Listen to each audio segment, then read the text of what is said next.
perkenalkan, kami dari kelompok 5 Biokimia Pangan akan menjelaskan tentang sifat dan reaksi lipid. Nah, sebelum masuk ke materi, yuk kita kenalan dulu dengan anggota kelompok 5. Nah, kelompok 5 sendiri terdiri dari R.A. Nurul Anissa, Sarmila Dewi Asih, Safira Hana Marsyah, Lutfia Ayu Anissa, Maghfira Mutia, Nur Muhammad Iqbal, dan yang terakhir ada Pristika Ningsih. Nah, pemateri pertama akan dijelaskan oleh saya sendiri, Maghfira Mutia. Di sini, saya akan menjelaskan mengenai definisi dari lipid. Nah, lipid ini merupakan lemak yang memiliki senyawa organik yang sangat banyak ditemukan dalam sel jaringan. Namun, lipid ini bentuknya tidak larut dalam air dan hanya larut dalam zat pelarut nonpolar seperti ether, kloroform, dan benzena. Lipid ini memiliki sifat nonpolar ataupun hidrofolik, di mana penyusun utama lipid adalah trigliserida, yaitu ester gliserol dengan 3 asam lemak yang bisa beragam jenisnya. Definisi dari lipid ini tidak secara spesifik hanya mengacu kepada suatu struktur molekul, yaitu dengan ciri khas tertentu seperti karbohidrat dan protein. Namun, meskipun lipid secara umum itu didefinisikan sebagai komponen yang sangat mudah larut pada pelarut organik yang cenderung nonpolar seperti etanol, ether, dan kloroform, namun terdapat beberapa golongan dari lipid yang bisa larut pada pelarut polar. Nah, hal tersebut dikarenakan lipid merupakan suatu zat yang sangat kaya akan energi, sehingga berfungsi sebagai sumber energi yang utama untuk proses metabolisme tubuh. Nah, mungkin hanya ini yang dapat saya sampaikan mengenai definisi dari lipid. Terima kasih. Baik, pemateri selanjutnya akan disampaikan oleh R.A. Nurul Anissa, di mana di sini R.A. akan menjelaskan mengenai sifat-sifat pada lipid. Kepada R.A. saya persilakan. Baik, terima kasih kepada moderator. Nah, di sini saya R.A. Nurul Anissa akan menjelaskan terkait sifat psikokimia lipid. Nah, sebelumnya umumnya itu lipid bersifat nonpolar ataupun hidrofolik. Nah, di mana adapun sifat psikokimia lipid ataupun lemak yang penting dilihat dari kelarutan, kemudian indeks refraksi, kemudian titik leleh, berat jenis, kapasitas absorpsi air, turbidity point, dan bilangan iod. Nah, di samping itu, terdapat pula beberapa parameter yang sering digunakan untuk menentukan kualitas lipid, yaitu bilangan asam, bilangan peroksida, bilangan paranidisin, derajat ketengikan, dan juga bilangan tibiobarbituric acid atau TBA. Nah, masuk kita kepada yang pertama, yaitu kelarutan. Nah, di mana lipid ataupun lemak bersifat nonpolar sehingga hanya dapat dilarut dalam pelarut organik nonpolar seperti heksana, petroleum ether, atau diethyl ether. Nah, sifat kelarutan lemak atau minyak dalam pelarut organik nonpolar digunakan untuk melakukan ekstraksi lemak ataupun minyak. Nah, lemak ataupun minyak tidak larut dalam air karena air bersifat polar. Masuk kita kepada yang kedua, yaitu indeks refraksi. Nah, di mana pengukuran indeks refraksi lemak berguna untuk menguji kemurnian suatu lemak. Indeks refraksi meningkat dengan makin panjangnya rantai C. Nah, derajat tingkat kejenuhan dan suhu yang semakin tinggi berhubungan erat dengan bilangan iod lemak, dan karena itu dapat digunakan mengendalikan proses hidrogenasi. Kemudian masuk kita kepada yang ketiga, yaitu titik leleh. Nah, titik leleh merupakan titik leleh ini ditentukan oleh ada atau tidaknya ikatan rangkap asam lemak penyusunnya. Yang keempat, yaitu berat jenis. Nah, berat jenis lemak atau minyak ditentukan melalui perbandingan berat contoh minyak dengan berat air yang volumenya sama pada suhu yang ditentukan, yang biasanya itu pada suhu 25 derajat Celcius. Yang kelima, yaitu sifat absorpsi air. Nah, minyak atau lemak dapat membentuk emulsi dengan air. Nah, kapasitas absorpsi air oleh minyak atau lemak merupakan sifat yang penting dalam sebuah emulsi. Yang keenam, yaitu adanya turbidity point-nya. Untuk mengetahui adanya pengotoran oleh bahan asing atau pencampuran minyak. Yang ketujuh ialah bilangan ion yang menyatakan jumlah gram iod yang digunakan untuk mengadisi 100 gram lemak ataupun minyak. Yang kedelapan, yaitu ini merupakan alat untuk mengukur sesuatu lipid ataupun lemak. Yang pertama itu ada bilangan asam yang menunjukkan jumlah asam lemak bebas yang terkandung dalam lemak ataupun minyak. Yang selanjutnya yaitu adalah bilangan peroksida atau senyawa peroksida yang digunakan sebagai indikator terjadinya oksidasi lemak ataupun minyak. Yang selanjutnya itu adalah bilangan piramisidin. Nah, bilangan ini digunakan untuk menentukan bilangan total oksidasi atau total oxidation value. Yang ke-11 yaitu derajat ketangikan. Derajat ini digunakan untuk mengukur stabilitas oksidasi lemak. Nah, yang ke-12 itu ada bilangan TBA atau triobarbituric acid.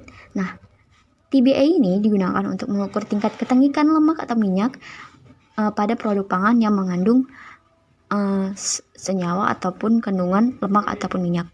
Itu saja penjelasan dari saya terkait sifat dari lipid. Lebih dan kurangnya saya mohon maaf. Saya kembalikan kepada moderator. Terima kasih. Baiklah, selanjutnya kami akan membahas mengenai materi reaksi lipid. Pada materi ini akan disampaikan oleh Sarmila Dewi Asih pada bagian submateri reaksi pembentukan hidrolisis lipid. Kepada Sarmila, saya persilakan. Materi yang ketiga adalah reaksi lipid. Ada 3 jenis reaksi kimia yang terjadi pada lipid, yaitu reaksi pembentukan hidrolisis, reaksi saponifikasi atau penyabunan, dan reaksi hidrogenasi. 1. Reaksi pembentukan hidrolisis. Hidrolisis adalah reaksi kimia di mana molekul air memecah satu atau lebih ikatan kimia. Istilah ini digunakan secara luas untuk reaksi-reaksi substitusi, eliminasi, dan fragmentasi, di mana air adalah pemecahnya. Lemak adalah senyawa trigliserida. Trigliserida adalah ester dari gliserol sebagai rangka utama dan 3 asam lemak yang melekat pada gliserol ini. Asam lemak ini dapat berbeda-beda atau sama satu dengan yang lainnya. Hidrolisis pada lemak akan memisahkan gliserol dengan asam lemak yang melekat padanya. Contoh hidrolisis adalah pencernaan lemak di dalam tubuh yang dilakukan oleh enzim lipase. Enzim lipase ini dihasilkan di pankreas dan kemudian masuk ke sistem pencernaan dan bekerja di usus halus. Reaksi pembentukan hidrolisis ini merupakan 2 reaksi yang saling berkebalikan.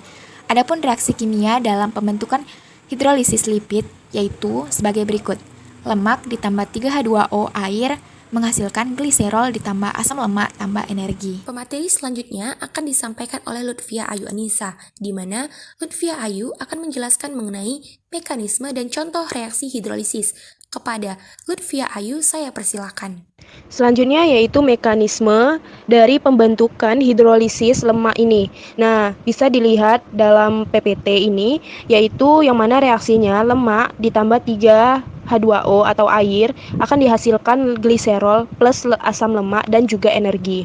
Nah, untuk reaksi pembentukan lemak atau esterifikasi, yang mana asam lemak plus gliserol akan menghasilkan lemak dan juga air. Sedangkan untuk reaksi hidrolisis lemak, yaitu lemak dan juga air tadi akan menghasilkan asam lemak dan juga gliserol. Nah, hal ini terjadi bila ada air dan pemanasan. Nah, jadi hidrolisis lemak ini dapat terjadi ketika adanya lemak jenuh dan lemak tidak jenuh. Nah, jadi nanti mula-mula lemak akan terhidrolisis membentuk gliserin dan asam lemak bebas. Kemudian akan terjadi reaksi lanjutan yang menyebabkan pemecahan molekul gliserin dan asam lemak bebas. Dengan itu pula dipiculah proses pemanasan lemak atau trigliserida yang terhidrolisis membentuk asam lemak bebas dan gliserol. Nah, pada suhu pemanasan yang terlalu tinggi nih, ikatan pada gliseril dapat pecah sehingga menyebabkan lepasnya 2 molekul air dan membentuk senyawa aklorin. Nah, senyawa aklorin ini pun bersifat volatil dan membentuk asap yang mana akan mengiritasi mata.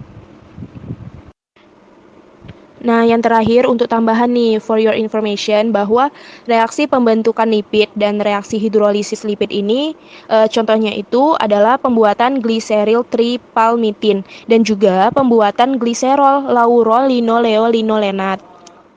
Pemateri selanjutnya akan disampaikan oleh Nur Muhammad Iqbal, di mana di sini Iqbal akan menjelaskan mengenai reaksi saponifikasi. Kepada Iqbal, saya persilakan. Reaksi saponifikasi atau penyabunan. Saponifikasi adalah reaksi yang terjadi ketika minyak atau lemak dicampur dengan larutan alkali. Dengan kata lain, saponifikasi adalah proses pembuatan sabun yang berlangsung dengan mereaksikan asam lemak dengan alkali yang menghasilkan sintesa dan air serta garam, karbonil, seperti sejenis sabun. Reaksi penyabunan atau saponifikasi dengan menggunakan alkali adalah reaksi trigliserida dengan alkali atau NaOH atau KOH yang menghasilkan sabun dan gliserin. Reaksi kimianya adalah sebagai berikut, yaitu C3H5OOCr3 plus 3NaOH menghasilkan C3H5OH3 plus 3NaOOCr. Sekian dari saya, terima kasih. Lalu, pemateri selanjutnya akan disampaikan oleh Pristi Kaningsih, di mana di sini Pristi Kaningsih akan menjelaskan mengenai definisi dan jenis-jenis dari reaksi hidrogenasi. Kepada Pristika, saya Baiklah, persilakan. terima kasih kepada moderator. Sebelumnya, Assalamualaikum warahmatullahi wabarakatuh. Nah, saya Pristika Ningsih. Di sini saya akan menjelaskan tentang reaksi hidrogenasi. Sebelumnya, saya di sini menjelaskan tentang pengertian, tujuan, dan jenis-jenis hidrogenasi. Jadi, hidrogenasi itu adalah proses penambahan hidrogen pada ikatan rangkap dari rantai atom karbon, minyak, atau asam lemak sehingga mengurangi tingkat ketidakjenuhan minyak atau asam lemak tersebut. Nah, dalam hidrogenasi ini pun terjadi penambahan atom hidrogen ke dalam ikatan rangkap asam lemak sehingga ikatan rangkap tersebut berkurang atau ikatan rangkapnya terlepas. Perubahan itu pun akan mengarah pada perubahan sifat fisik dan kimia minyak. Nah, kita masuk ke tujuannya. Tujuan dilakukan hidrogenasi itu untuk memperbaiki sifat dari asam lemak seperti titik lebur, stabilitas oksidasi, warna, dan mengubah lemak cair menjadi lemak pada plastis. Oke, kita lanjut ke jenis-jenis hidrogenasi transfer, yaitu proses hidrogenasi umumnya memanfaatkan gas hidrogen, namun ada juga yang menggunakan sumber lain yang memiliki atom hidrogen di dalamnya. Namun tujuannya itu sama, yaitu menambahkan atom hidrogen dalam suatu senyawa. Namun, pemakaian hidrogen yang terkandung dalam suatu senyawa lain seperti larutan kalium, format sebagai pendonor hidrogen. Reaksi yang terjadi pada senyawa format membentuk gas hidrogen. Yang kedua itu hidrogenasi pada minyak, yaitu proses minyak yang membuat mengerasnya tanaman dan ikan yang diturunkan minyak yang memungkinkan mereka untuk menjadi pengganti efektif untuk lemak hewani.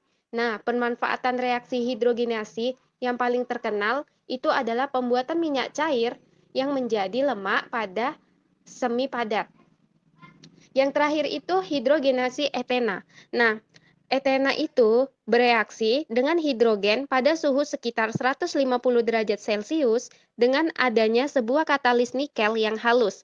Reaksi ini pun menghasilkan etena reaksi yang tidak begitu berarti, sebab etena merupakan senyawa jauh lebih bermanfaat dibanding etena yang dihasilkan. Dan pemateri terakhir akan disampaikan oleh Safira Hanamarsya, di mana Safira akan menjelaskan mengenai faktor-faktor reaksi hidrogenasi. Kepada Safira, saya persilahkan. Adapun faktor-faktor yang mempengaruhi hidrogenase, menurut O'Brien pada tahun 2009, yang pertama adalah temperatur, di mana setiap reaksi dalam proses hidrogenase, jika temperatur meningkat, maka reaksi yang berlangsung akan semakin cepat. Faktor yang kedua adalah kecepatan pengadukan dalam proses hidrogenase. Faktor yang ketiga adalah tekanan hidrogen dalam proses hidrogenase. Dan faktor yang keempat, jumlah katalis dalam reaksi hidrogenase. Dan faktor yang kelima adalah IP katalis, karena katalis yang biasa digunakan dalam reaksi hidrogenase adalah nikel. Mungkin hanya ini saja yang dapat kami sampaikan terkait penjelasan mengenai sifat dan reaksi lipid. Semoga apa yang kami sampaikan dapat dipahami dan bermanfaat untuk semuanya. Di lain waktu, saya berharap kita akan bertemu lagi di pembelajaran selanjutnya. Saya, Makfira Mutia, dari moderator kelompok 5, mengucapkan terima kasih kepada teman-teman semua yang sudah mendengarkan penjelasan dari kami. Saya akhiri, Assalamualaikum warahmatullahi wabarakatuh.